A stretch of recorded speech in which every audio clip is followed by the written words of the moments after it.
Buenas tardes, vamos a dar a continuación el desarrollo de los capítulos de la materia didáctica general, el capítulo 4, 5 y 6 del libro ABC de la tarea docente, currículum y enseñanza. En mi caso voy a desarrollar el capítulo 4, que es la comunicación y el aprendizaje, que tiene como título la complejidad y la experiencia escolar. El capítulo hace referencia a que la educación y las actividades de enseñanza implican poner en práctica un cierto tipo de comunicación. Hay que pensar la actividad educativa como un fenómeno comunicacional.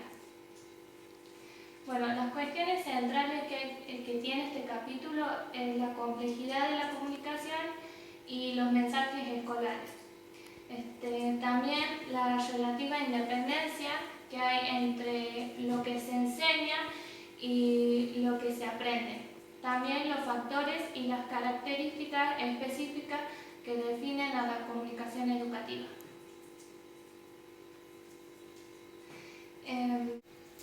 Bien, haciendo referencia a la complejidad del mensaje educativo, siempre que uno comunica, se aprende más de una cosa a la vez. Educar, según lo que explica el libro, es un fenómeno comunicativo. Se trata de transmitir un mensaje acerca de la información, brindar ideas acerca del orden y el funcionamiento de las cosas de la institución.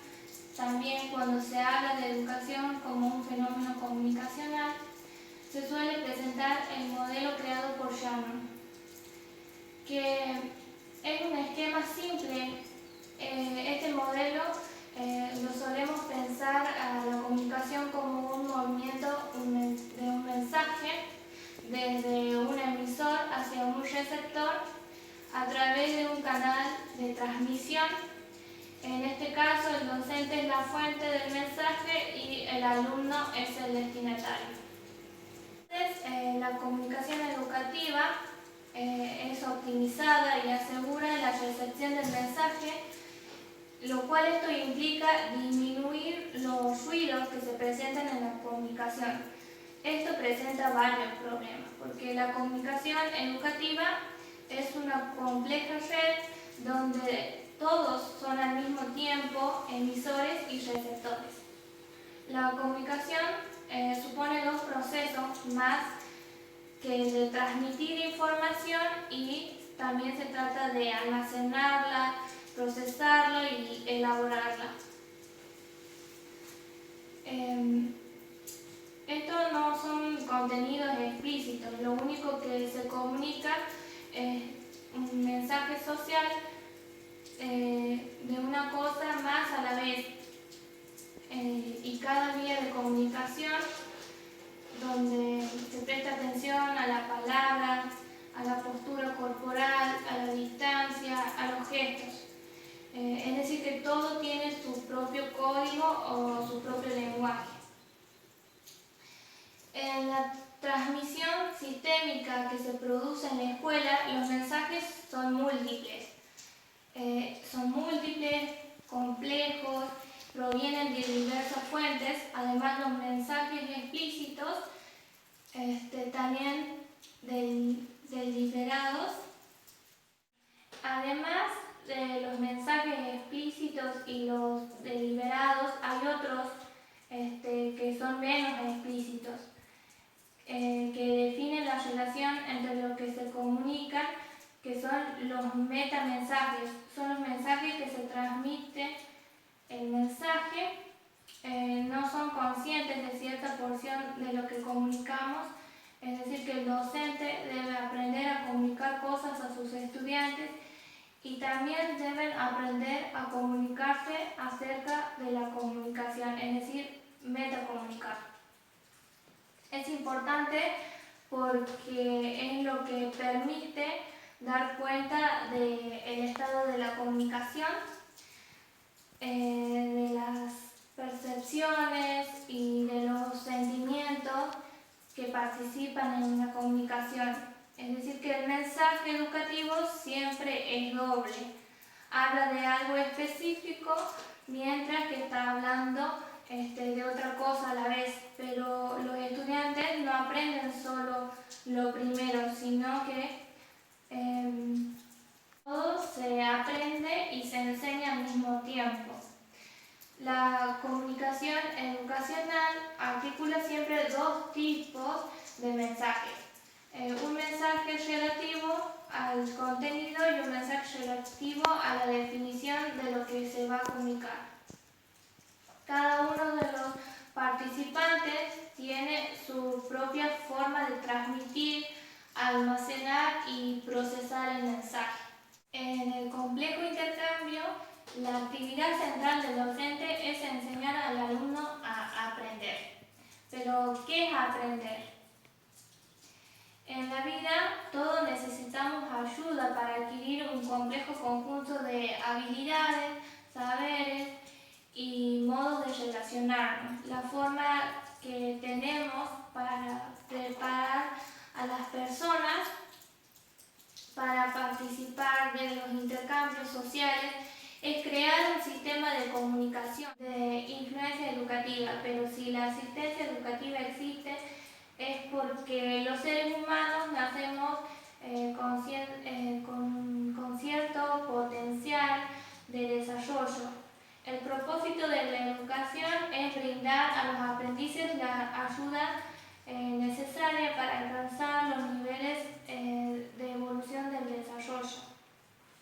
El aprendizaje es una modificación relativamente estable de las pautas de conducta realizadas en función de lograr una adaptación al medio en el que viven los organismos o los individuos.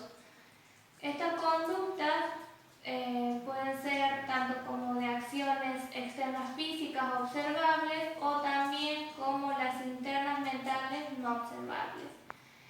Los cambios de conducta aquí son estables, pero no hay un aprendizaje cuando hay una desadaptación al medio, existe una complejidad y diversidad de aprendizaje porque la conducta humana también lo son. El aprendizaje supone una reconstrucción de la organización de la conducta previa del individuo. El aprendizaje modifica la relación que el individuo mantiene con los objetos, con el mundo, con la escuela. La misma se propone lograr innumerables aprendizajes que van desde los muy simples a los muy complejos y diversos. Bueno, la cual hace mención a la teoría asociacionista que concibe al aprendizaje como un proceso de asociación de estímulos y respuestas provocados y determinados por condiciones externas.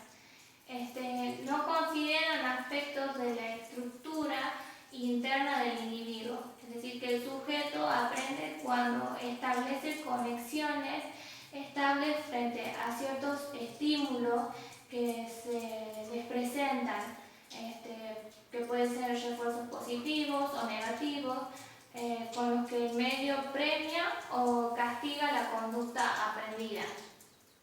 También hace mención a la teoría del condicionamiento clásico y la teoría del condicionamiento operante y la teoría de mediacionales que conciben al aprendizaje como un proceso de comprensión creciente de las relaciones en las que las condiciones externas actúan mediante una estructura o esquemas internos del individuo que se construyen en estos esquemas internos que intervienen en la conducta de las personas en su propósito central. En ellos se distinguen las teorías que destacan el aprendizaje social que se realiza por imitación de modelos, el las cognitivas y las teorías del procesamiento de la información consideran al aprendizaje como un proceso de construcción de conexiones entre el estímulo que brinda al medio y alguna respuesta del organismo que aprende siguiendo estos planes.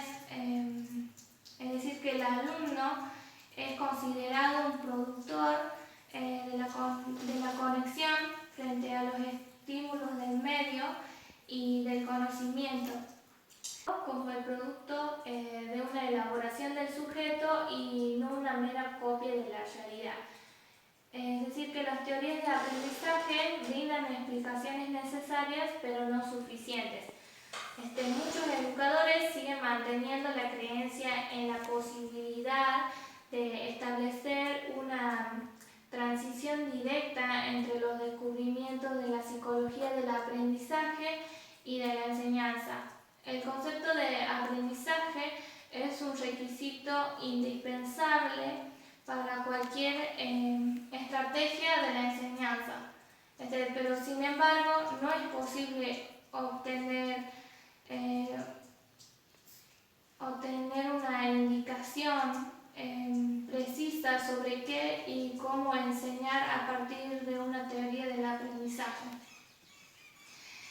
¿Por qué? Porque tiene sus razones. Estas teorías dan información básica acerca del modo en que las personas aprenden, pero no son suficientes ni conclusivos con respecto de qué y cómo y cuándo enseñar. Es decir, que el modo en que aprenden los alumnos no es el único determinante respecto de la enseñanza. Muchas de las teorías psicológicas fueron creadas en situaciones experimentales y solo en forma parcial pueden explicar el funcionamiento de los procesos de aprendizaje en el aula y en la vida cotidiana. La mayor parte de las veces han centrado la atención sobre el individuo particularmente como un sujeto de aprendizaje, olvidando que el aprendizaje se produce con y en el grupo. Es decir, que estas teorías no brindan una idea o un esquema como un modelo que nos permita pensar cómo aprende una persona, pero no da ninguna verdad. El aprendizaje escolar y sus exigencias en el aula. La escuela es una institución especializada en la transmisión cultural sistemática elaborada que la sociedad selecciona para su reproducción y su conservación. Es decir, que la educación existe para proporcionar a los individuos accesos a las culturas que estas fueran las suyas, características que adquieren el aprendizaje que se realizan en las instituciones escolares. El aprendizaje escolar es un aprendizaje institucionalizado. La institución es una clara función social donde el aprendizaje de los contenidos establecidos por un currículum se convierten en el fin específico de la vida y las relaciones entre los individuos que conforman el grupo. Es un aprendizaje guiado, monitoreado, controlado y regulado. Es un aprendizaje descontextualizado. En las escuelas se aprenden cosas que casi nunca están presentes, las que no se participan en el aula. El aprendizaje se distingue del uso inmediato y del goce de la participación de una actividad específica. Es un proceso personal, pero se realiza con otros individuos, como que se aprende de los otros y con los otros. Como por ejemplo otro adulto depositario de la autoridad y del saber en conjunto con sus pares, es muy similar como a que es una relación recíproca entre la influencia de los profesores y de los alumnos. El aprendizaje se produce en una compleja red de comunicación, de negociación, de intercambios. La clase es un sistema social en el que existen conflictos de poder, de atracción, rechazo.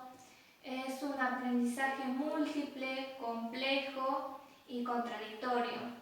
La interacción entre el aula no puede ser entendida a partir de un modelo unidireccional de influencia que va desde el docente hacia los estudiantes. El docente no es el único que influye o actúa en el aula, es un ecosistema que posee un equilibrio inestable y complejo. Su riqueza solo puede captarse teniendo en cuenta que en ella confluyen elementos que definen el clima físico y psicosocial. Si el aprendizaje se produce en la comunicación y hay diversos niveles de comunicación y de aprendizaje, lo que hace que el docente intente no centrar su trabajo en uno solo de los niveles. Como en la enseñanza tradicional, muestra un sistema de comunicación y de mensaje que no se tocan, es decir, el oficial y una paralela y extraoficial. Que la oficial le sirve a los alumnos para sobrevivir a los exámenes y a los docentes. Y la segunda es esencial para participar en los grupos, en las relaciones afectivas, en la vida en general. El docente debe intentar aprender no solo a comunicar, sino también a metacomunicar sobre la comunicación, sobre los niveles que deben ser analizados de forma permanente, que se debe tener en claro el trabajo de lo implícito, ver lo que pasa cuando estamos enseñando o aprendiendo. Son distintas maneras de nombrar ese movimiento que va de la comunicación a la metacomunicación, es decir, de aprender sobre cosas al aprender sobre el aprender. De distintas experiencias personales con diversos mensajes y formas de comunicación. El aprendizaje escolar supone distintos niveles de intercambio. En el mismo tiempo, intrapersonales, es decir, los significados se transforman por el aprendizaje de cada persona, y los interpersonales es el intercambio de la información o mensaje entre todos los participantes del aula y el colectivo, donde el individuo recibe y produce el mensaje como un miembro de un grupo. Y con el grupo de la clase actúa como un procesador colectivo de información. Está condicionando la evaluación y el control de la autoridad adulta. Premia la conducta que él mismo considera válida y castiga la que él o la institución considera no deseable. El intercambio entre los docentes y los estudiantes es una negociación de acciones, y los alumnos para obtener buenas calificaciones del profesor y para poder sobrevivir a la escuela. En el aula, donde el profesor es la única autoridad, la negociación toma una forma de resistencia pasiva, con un desinterés, con una oposición abierta por parte de los alumnos. Este aprendizaje está condicionado y regulado por las tareas pedagógicas y actividades que la escuela y el docente organizan para concretar en el currículum y las formas de participación que se establecen en las normas y las pautas que ordenan las relaciones en el aula. Esta última relación está relacionada con la forma de gobierno que organiza la clase y el clima psicosocial que establece y define las relaciones horizontales y verticales en el aula y los patrones culturales y las definiciones de los roles y estereotipos individuales.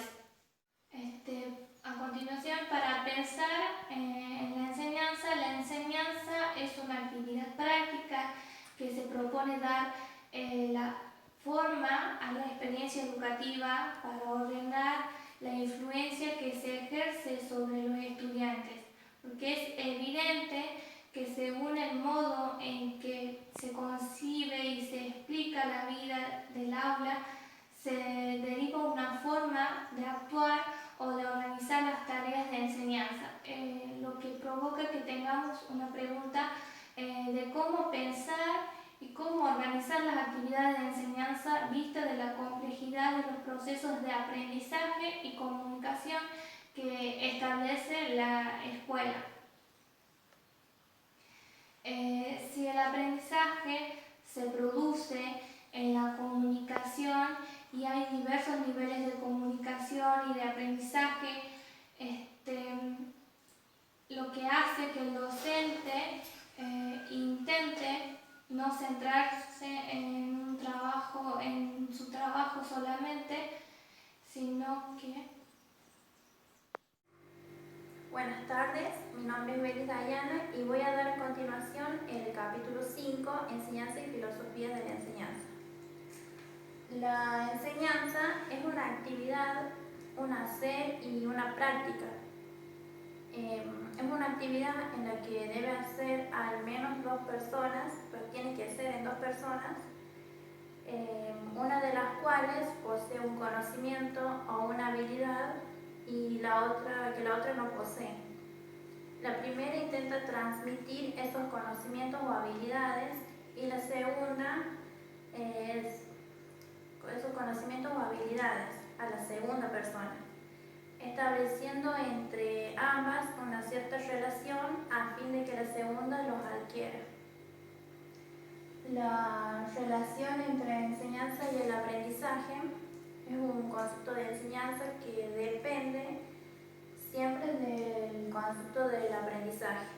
Generalmente las actividades de enseñanza van seguidas por el aprendizaje de los alumnos y existen tres modelos. El primer modelo afirma de que la enseñanza y el aprendizaje son dos fenómenos y procesos separados.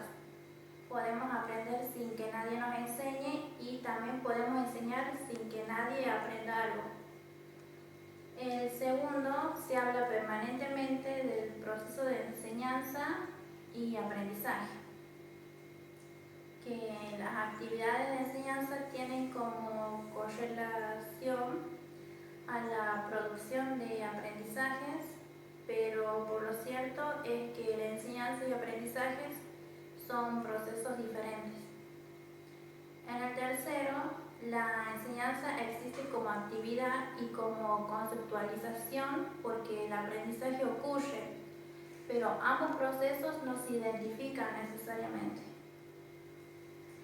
Bueno, la enseñanza genera un andamiaje porque facilita el aprendizaje de algo que el aprendizaje puede hacer si se le brinda una ayuda.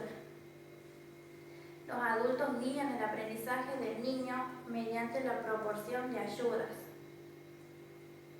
Por ejemplo, de que el adulto le da determinadas actividades al niño y lo más difícil lo deja para el adulto para luego una explicación.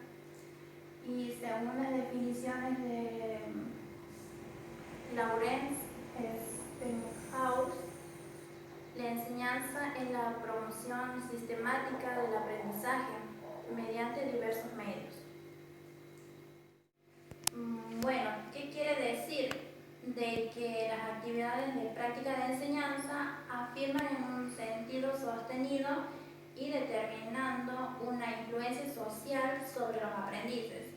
Y sintetizando, se puede decir que sin el concepto de aprendizaje no existiría el concepto de enseñanza. La enseñanza como sostén y guía de aprendizaje se trata de un proceso de aprendizaje guiado.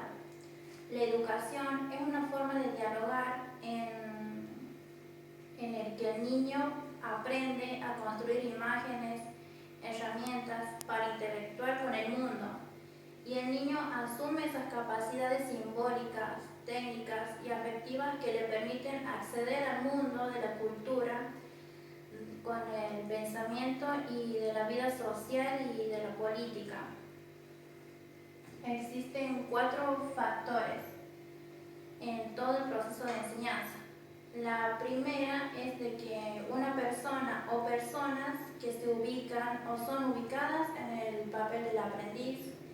La segunda, una persona o personas también que se ubican o son ubicadas en el papel del enseñante. Y el tercero es de que algo que constituya un problema para el aprendiz, para que eso sería lo cual requiere la ayuda del enseñante. Y el cuarto es el contenido necesario para resolver el problema. Bueno, estos 4 factores, que es docente, el alumno, el problema y el contenido, que interactúan en forma dinámica gracias a un proceso de comunicación.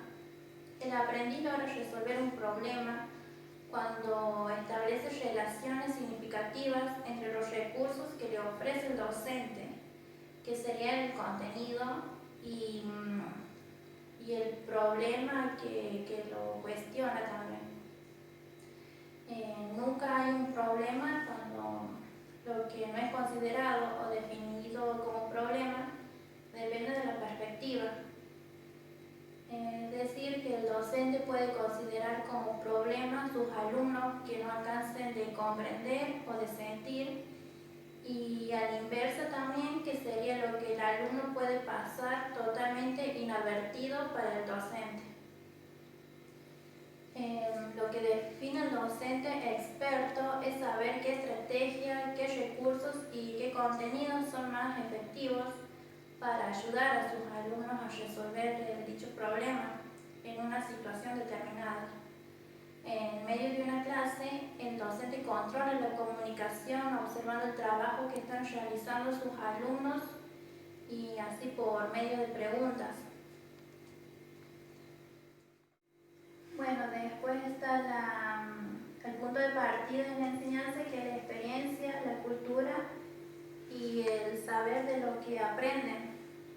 Que la experiencia es el conocimiento que se adquiere gracias a la práctica, y en la observación, que sería la experiencia, que es la madre de la ciencia.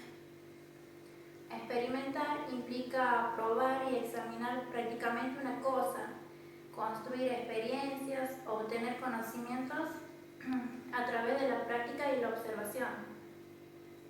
La experiencia se la construye a partir de la intuición del aprendizaje. Y el objetivo del maestro en su enseñanza no es asegurar la adquisición de un determinado contenido, sino que el contenido a enseñar es un recurso para plantear problemas que impulsen la reconstrucción de las ideas, las percepciones y las actividades de los alumnos. La enseñanza es un espacio de conocimientos compartidos. En esta perspectiva, la función del docente será facilitar el diálogo y aportar los contenidos elaborados que permiten enriquecer este espacio de intercambio. Cuando el diálogo se restringe, lo que se impone es la enseñanza del maestro o del profesor, empobreciéndolo el desarrollo de la experiencia de los alumnos. Crear el espacio de comprensión común requiere de un compromiso de participación por parte de los alumnos y del profesor en un proceso abierto de comunicación y metacomunicación. De este modo, el debate abierto en el aula incluye a todos porque se apoya en los conocimientos y las experiencias que cada uno propone y comparte. Después tenemos los métodos, estrategias de enseñanza. El método es el conjunto de reglas y ejercicios para enseñar alguna cosa de un modo sistemático y ordenado. La enseñanza está caracterizada por la homogeneidad de la población escolar a la que va a enseñar, la verdad del contenido a enseñar, la serie de pasos o reglas que componen el método y bueno, el cumplimiento de lo anterior se llevaría al éxito. Bueno, en la primera dimensión supone la homogeneidad del grupo. En la segunda dimensión sería con la verdad del contenido a enseñar y la tercera es la serie de pasos o reglas que componen el método que hará posible y efectiva la materialización del contenido para lograr un feliz éxito en la tarea de que se ha enseñado. Después tenemos las estrategias de enseñanza, que es aludir más a la planificación de la enseñanza y del aprendizaje a base de principios y conceder más importancia al juicio del profesor. Implica el desarrollo y puesta de práctica de una línea de conducta. La idea de estrategias permite que la enseñanza sea un arte complejo de decisiones políticas respecto del cómo, del por qué y para qué enseñar.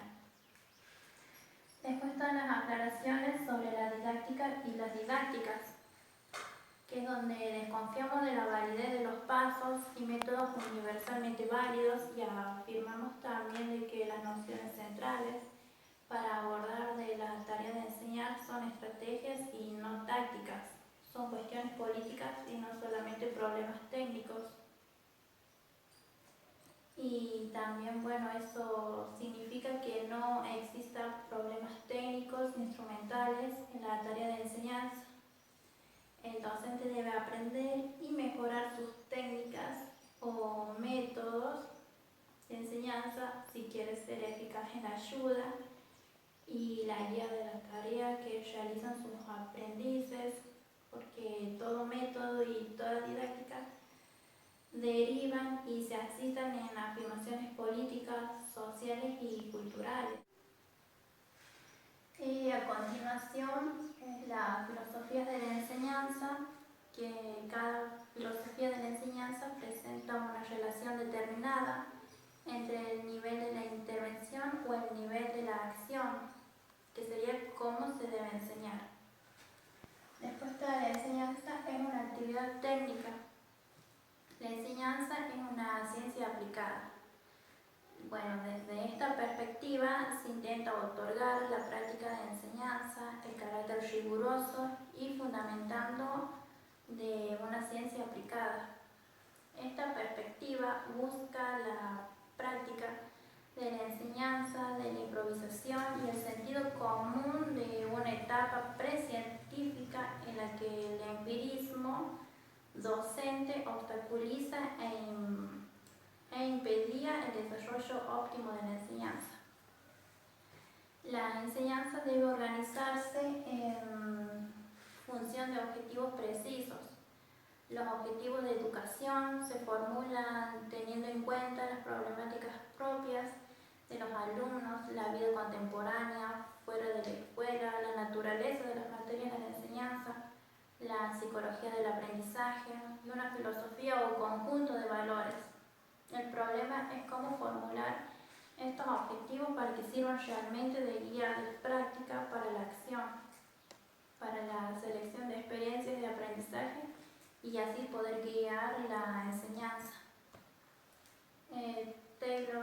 Taylor propone la formulación de objetivos conductuales que define un objetivo con lo suficiente claridad, si es capaz de ilustrar o de describir la clase de comportamiento que se espera que adquiera el estudiante, de modo de tal comportamiento sea observado y pueda ser reconocido. La finalidad y los objetivos serían los enunciados amplios del propósito de la intención, que es, por ejemplo, desarrollar un modo de vida democrático o conocer las normas de la convivencia democrática. Taylor establecía de que estas finalidades, con este alto grado de generalidad, proporciona una orientación respecto de que destaca en los programas educativos. Bien, en este libro se hace mención que propone Taba que son 7 etapas de trabajo. La primera es el diagnóstico de las necesidades, en la segunda etapa la formulación de objetivos, en la tercera que es la selección de contenidos, organización del contenido, la selección de experiencias del aprendizaje. En la sexta etapa sería la organización de experiencias de aprendizajes. En la 7 la determinación de lo que hay que evaluar y de los modos y medios para hacerlo. Y después pasamos al docente como técnico, que es la enseñanza, sería una ciencia aplicada que el docente que debería llevar a cabo se convierte en el técnico que deberá resolver los problemas que se ocasionan en el aula desde una perspectiva instrumental, y los problemas instrumentales, técnicos, que se solucionan aplicando los recursos y las estrategias prescritas por los especialistas. Y después está un modelo técnico que se toma el modelo proceso-producto, que se proponía desarrollar conocimientos científicos a partir de 2 variables de investigación: la variable comportamiento docente y la variable del rendimiento académico que tienen los alumnos o el aprendizaje de los alumnos. Este tipo de investigación sobre la enseñanza establece correlaciones entre el comportamiento de los docentes y el rendimiento académico que tienen los alumnos. Después están las observaciones críticas sobre el modelo del proceso-producto como programa de investigación sobre la enseñanza. La primera sería la investigación del modelo proceso-producto, que no produce explicaciones del por qué determinada estrategia de enseñanza conduce a los logros y otras no. El desafío está puesto en lo que funciona y no en por qué funciona. Y en el segundo es al realizar las búsquedas de las acciones de enseñanza más eficaces. Este modelo supone que la influencia educativa funciona en un único sentido del docente hacia los alumnos. Después están de que estos estudios dejan de lado las dimensiones culturales y sociales que atraviesan la situación del aula, una crítica muy severa que también se le hace al modelo, que tiene relación con la forma en que se define la variable del producto. Y otro problema de esta perspectiva de investigación es que no reconoce que el contenido es una construcción social y de que los comportamientos docentes y los estilos de enseñanza no son diferentes a la naturaleza del contenido de enseñar. Y después está el modelo técnico para organizar la práctica de enseñanza, que el programa proporciona un camino o una ruta que va desde el punto del comienzo hasta su término. Está dividida en una serie de pequeñas etapas o pasos, para que uno de los cuales es un autoexplicativo y está cuidadosamente conectado con el precedente y el siguiente. Bien, en la programación lineal, cada programa de instrucción constituye una secuencia fija basada en un cuidadoso y pormenorizador análisis de la materia a enseñar. El texto autoprogramado es un libro que contiene 16 series agrupadas en 5 partes. Al comienzo de cada parte, hay un pequeño comentario sobre el contenido de la sección programada de cada serie. La enseñanza programada supone que el rigor analítico implícito en la programación, la claridad en cuanto al objetivo y las vías que conducen a él. Es para mejorar la enseñanza y al pautar su organización. En el planteo técnico, enseñar es un comportamiento intencional que posee una finalidad que debe claramente explicitada. Además, esto permitiría comprobar si la meta ha sido efectivamente alcanzada o no. La enseñanza es una actividad artística y política. Desde esta perspectiva, la vida del aula es una red de intercambio, de creaciones y transformaciones de significados. La enseñanza debe entonces orientar, guiar y preparar las comunicaciones que hacen posible el aprendizaje. La intervención que el aula debe partir de los significados que realmente influyen en el grupo de clase de aquellos alumnos traen a sus intercambios académicos. El carácter artístico y político de la enseñanza sería de que en esta perspectiva se basa el conocimiento y experiencias que se destacan en el carácter artístico de la práctica de la enseñanza. El arte requiere de estudio, de ensayo y de técnicas.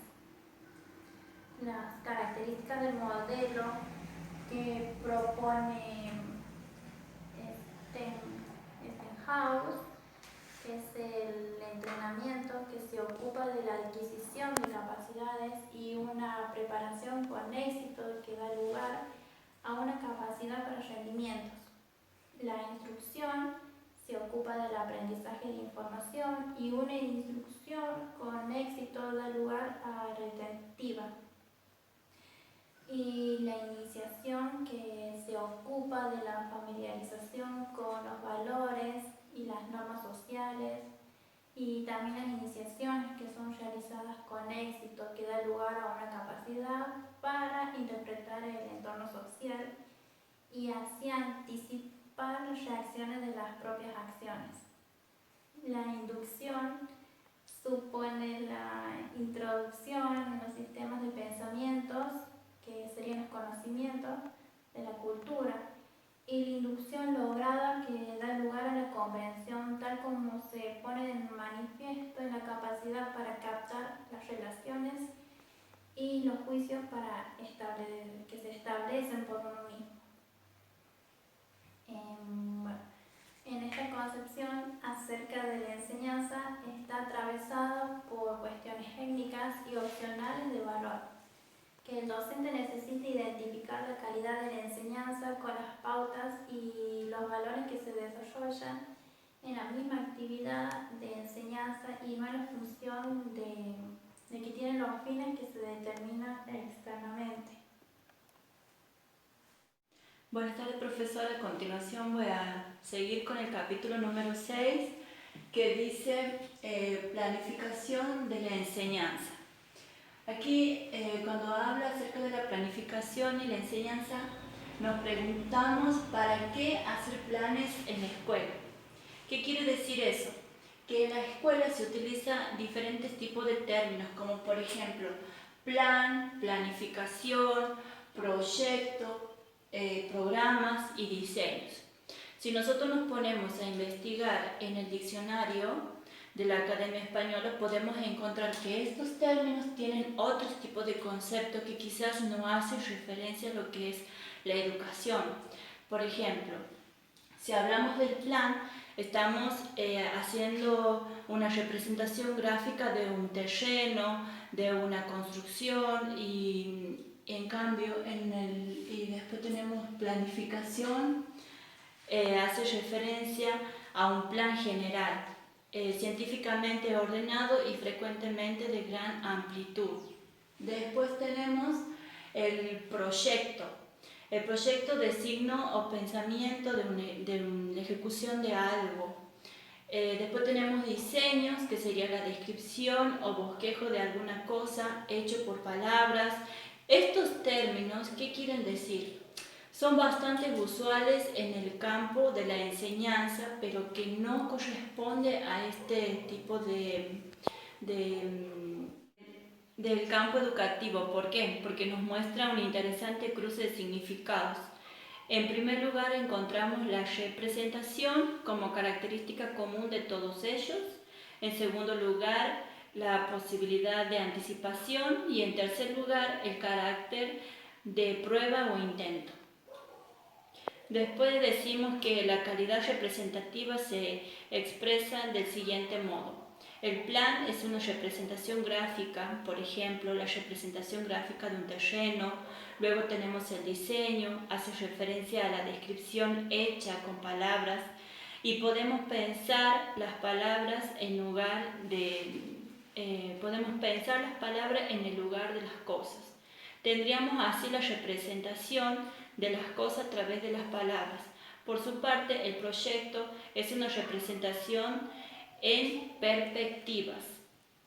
El plan es un intento o proyecto de realizar una cosa. Proyecto es también un designio o pensamiento de ejecutar algo. En primer lugar, esquema de cualquier trabajo que se intenta hacer a prueba. Programa es una previa declaración de lo que se piensa hacer. El carácter de intento o prueba está expresado en forma textual en las definiciones de nuestra concepción. El plan es un intento o proyecto de realizar una cosa. Un proyecto es también el primer esquema o plan de cualquier trabajo que se hace a base como prueba antes de darle forma definitiva. Hay tres características que contribuyen el nudo alrededor del cual podemos pensar los problemas de la planificación o el diseño de las experiencias educativas. Después, para hacer referencia, podemos decir que existen diferentes formas de planificación.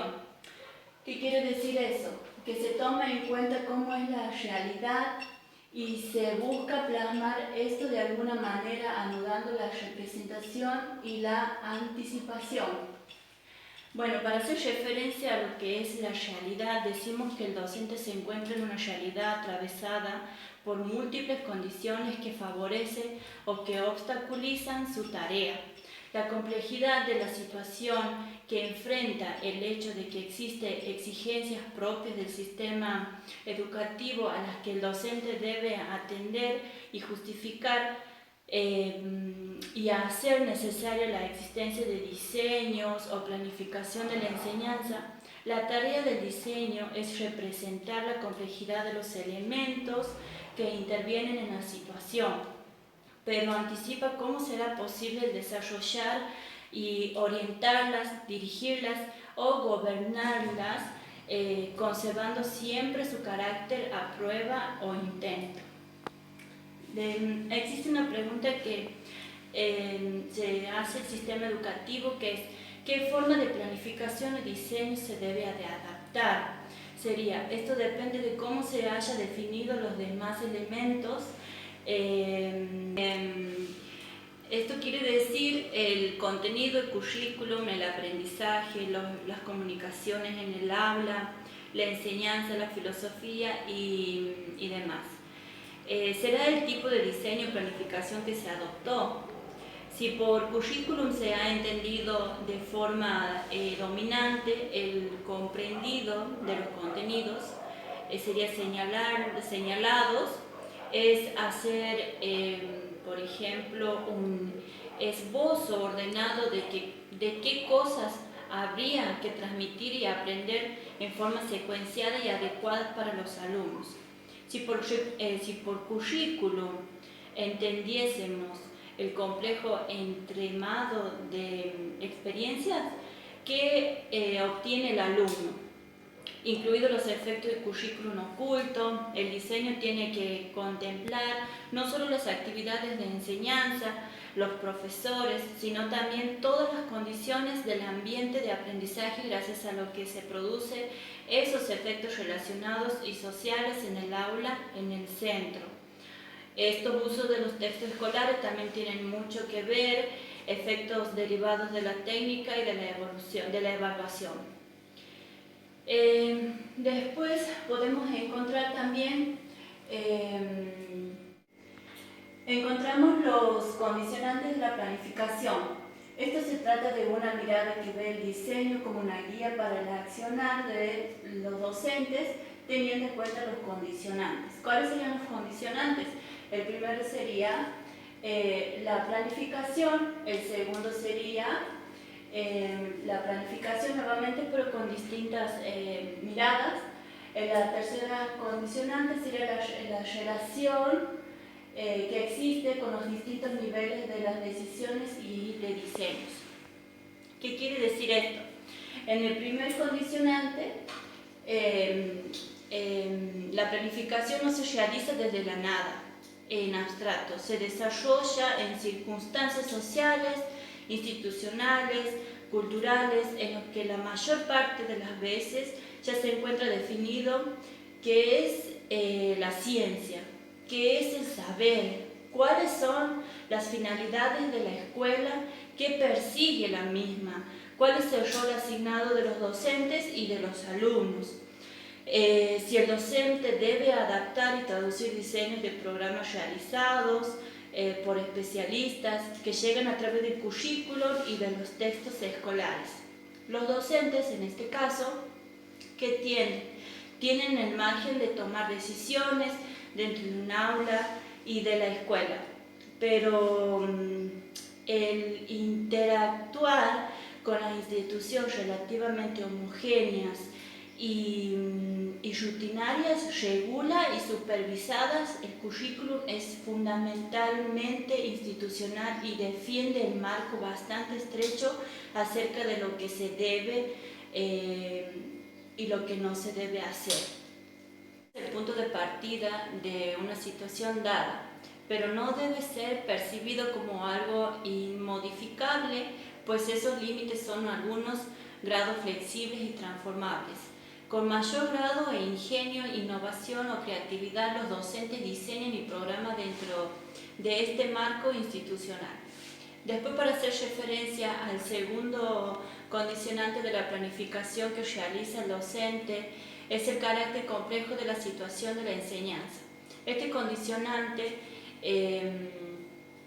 muestra una idea de todo plan, diseño, proyecto, la realidad que existe y siempre es compleja. A partir del conocimiento parcial, provisorio que se tiene de ella y se prepara un plan, una representación que si bien permite proveer y anticipar, nunca se ajustará completamente a la realidad que intenta describir y modificar.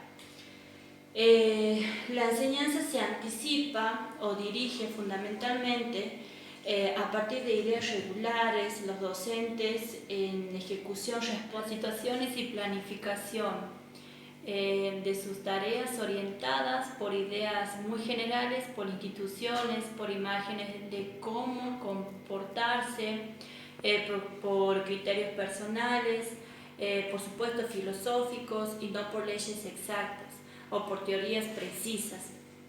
Las situaciones de enseñanza son multidimensionales y complejas. Son muchas las tareas que el docente debe hacer y cada una de ellas se vincula con dimensiones y aspectos distintos, elementos personales, materiales, culturales, efectivos, organizativos y sociales.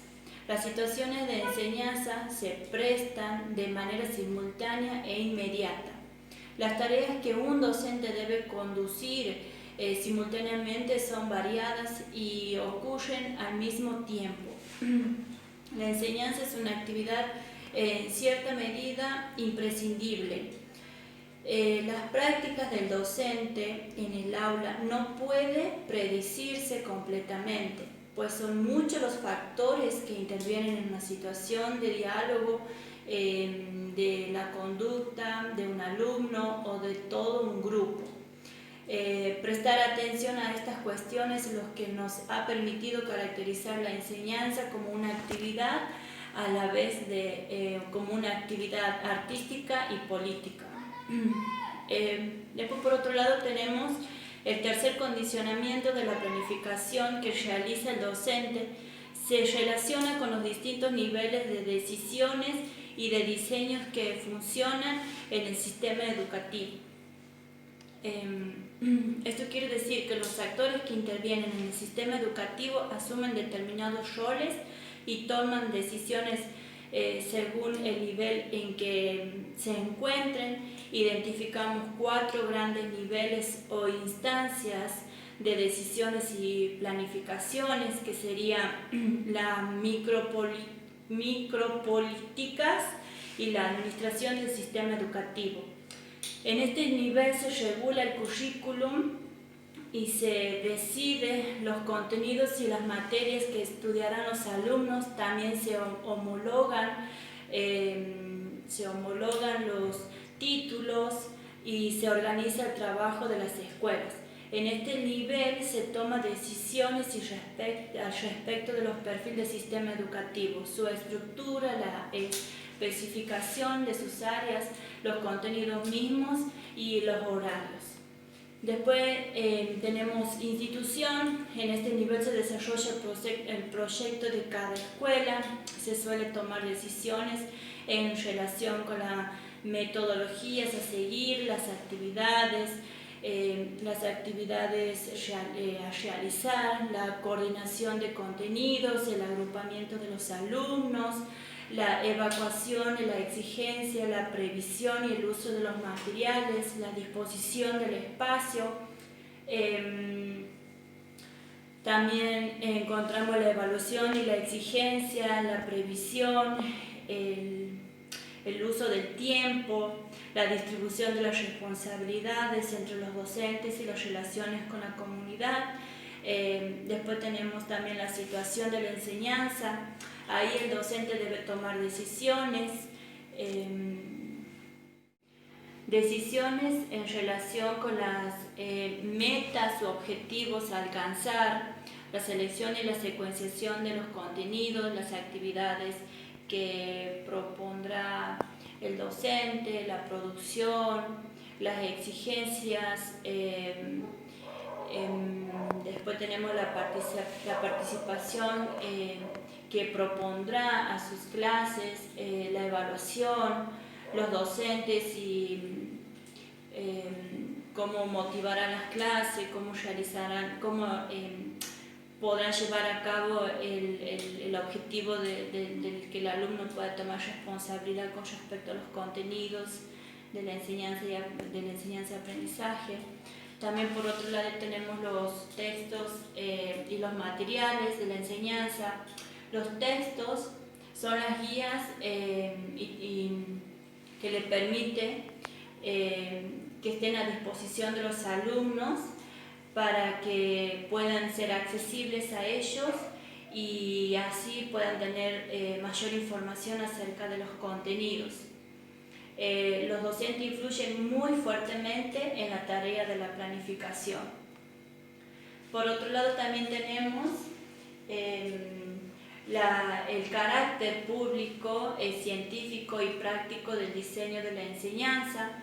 Esto sería planificar, se entiende como un plan general, científicamente organizado y frecuentemente de gran amplitud para obtener un objetivo determinado, tal como el desarrollo económico, las investigaciones científicas, el funcionamiento de una industria. En este caso podemos encontrar diferentes tipos de diseños. Por un lado tenemos el diseño de la enseñanza debe ser científico o reflexivo. Esto quiere decir que la planificación es un plan científicamente organizado y que programa tanto un abismo público como una serie ordenada de operaciones. La enseñanza requiere reflexión y análisis, es decir, que el empleo de criterios y directrices que permite pensar sobre las prácticas antes, durante y después para llevarlas a cabo. Después tenemos el diseño de la enseñanza debe ser práctico. ¿Qué quiere decir? Que es el plan o diseño de un instrumento, es un instrumento necesario, pero no puede tomarse una carga burocrática y antieconómica que solo responde a las necesidades de papeleo de la escuela o al control de las tareas docentes. Las acciones de diseñar tienen como fin enriquecer, analizar y mejorar las tareas de la enseñanza. Después debemos servir para responder las propias acciones que tenemos, las acciones que los términos prácticos necesitan. No hay planes buenos en sí mismos, válidos para cualquier situación, lugar, grupo, alumno. Por más científico o elaborado que sea el contenido de un plan, solo servirá en la medida en que refleje y concrete la elaboración razonada y específica. Después tenemos por otro lado el diseño de la enseñanza debe ser público. ¿Qué quiere decir esto? No es un acto estrictamente privado.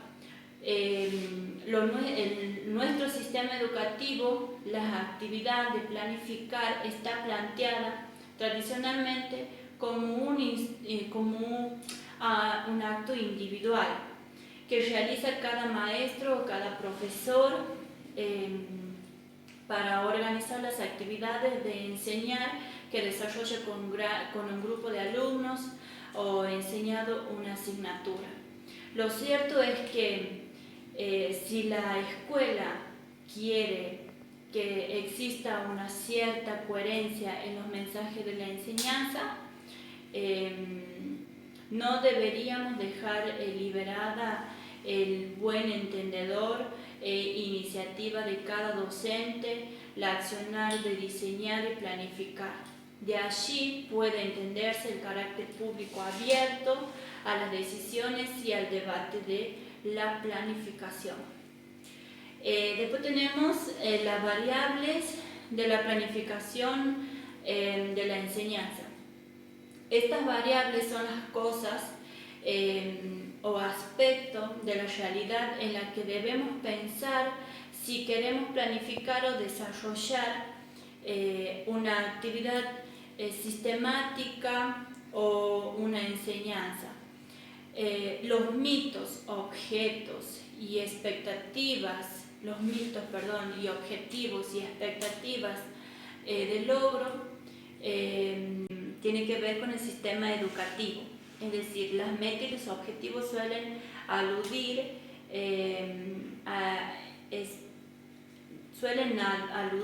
a aspiraciones más bien concretas, puntuales, más relativas a la tarea cotidiana del docente. Las finalidades y los propósitos se refieren a las aspiraciones más amplias del docente, más generales y por lo tanto mucho más básicas. Estas finalidades suelen ser definidas por los responsables políticos y los sistemas educativos.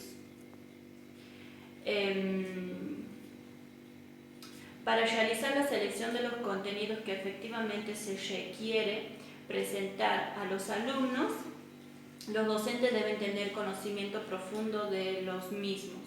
Cuando esto no ocurre, se ven obligados a depender de la selección relacionada por otros.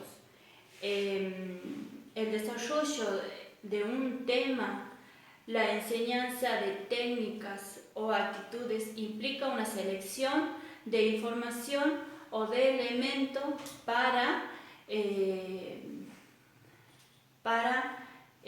proponer al alumno. Eso corresponde a la selección de los contenidos. Después tenemos la organización y secuenciación de los contenidos. La organización de los contenidos son diversos y según sus objetivos y las estrategias de enseñanza y propuestas de él o los docentes, dependiendo del nivel de la enseñanza, y no hay una orientación de la escuela en sentido contrario organizados. Los contenidos se los deben de organizar, que se va a presentar al alumno de acuerdo con su mejor entender. Es importante para la selección de los contenidos saber el contexto en que se encuentra el alumno, los medios por los que utiliza, que puede el alumno tener a su alcance, y en el marco general pasa una organización de los contenidos que viene dado por los docentes por la parcelación previa del área curricular y por las especialidades de los docentes mismos. Por ejemplo, los contenidos están seleccionados de acuerdo al área, de acuerdo al nivel de educación, puede ser inicial, puede ser secundario, puede ser primario, pero sí también pueden estar los contenidos seleccionados de acuerdo a su disciplina. Por ejemplo, educación física, tenemos ciertos contenidos, matemáticas, ciertos contenidos, en lengua otros contenidos. Es importante tener en cuenta el tipo de metodología que se utiliza para estas diferentes disciplinas.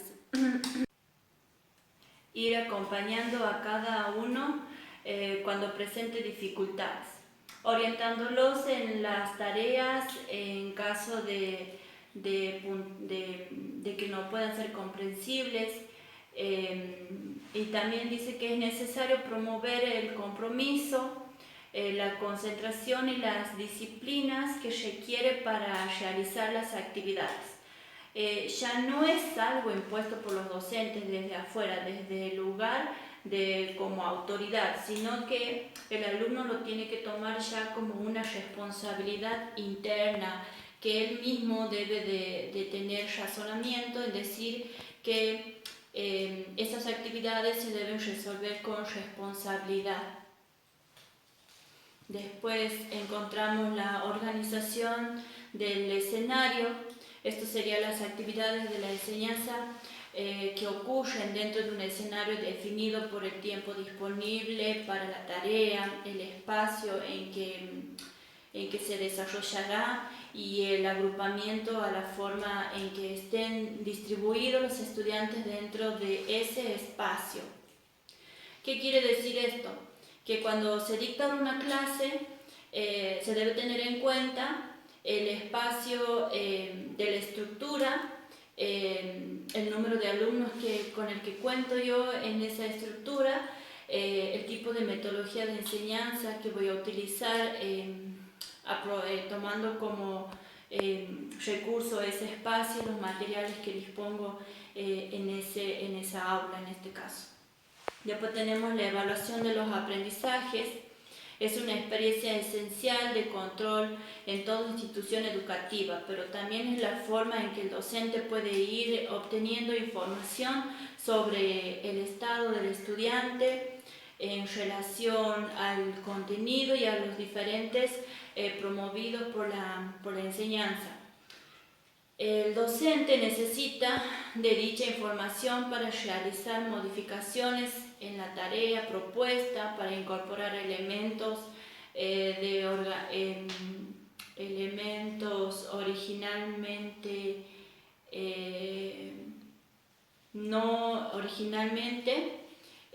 no habían tomado en cuenta, o para ayudar al estudiante al que lo necesite. Es decir, que en este aspecto el docente debe, a través de la evaluación, determinar si el alumno ha logrado comprender el contenido, y si no es comprendido por el alumno, se busca la manera de que el alumno pueda tener una comprensión mediante diferentes tipos de metodologías para poder evaluarlo.